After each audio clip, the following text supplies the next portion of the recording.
Demons obviously are dividers. They seek to divide and conquer, not just causing division among people, but even within a person. And even when we approach God, sometimes we're angry at him because of things that have happened in our life or things that we just don't understand.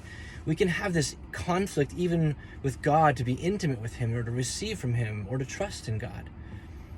And I think one of the most common places where it's often a sign that there is true demonic possession is in the presence of holy objects, like with the Eucharist. I've met many people who manifest demonically right before receiving the Eucharist or in the presence of the Eucharist. And I want to comment on this and of how meaningful that is, where it's not just that the demons hate holy things and are manifesting in the person because of that. It's because of what these things represent.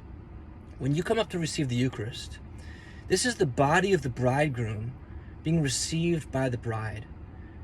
Now, in a woman's life, and what I've seen is that where there's been trauma related to sexuality, related to shame with their body image, with how they feel about themselves, oftentimes we have these guards up from letting people see us or encounter us or to a certain kind of intimacy. And so when Jesus is really offering himself so perfectly, that can at the same time provoke that part of us that is guarded. And that is the place that the demons try to enter in.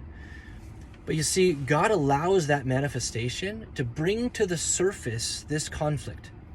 But so often in the course of exorcisms, the demons are reacted to instead of the trauma, instead of that inner conflict, to help bring a person to a place to receive with security and safety and love.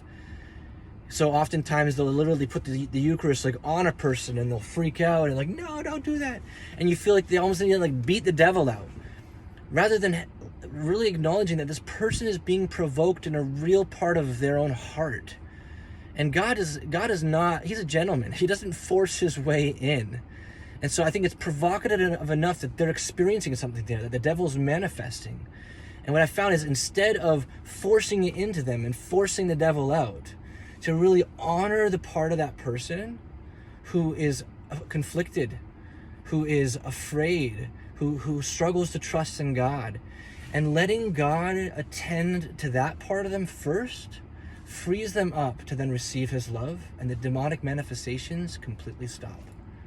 It's counterintuitive, but so often, again, we react to the devil instead of responding to the Lord and how he's using the enemy to expose something in a person's life that he wants to heal.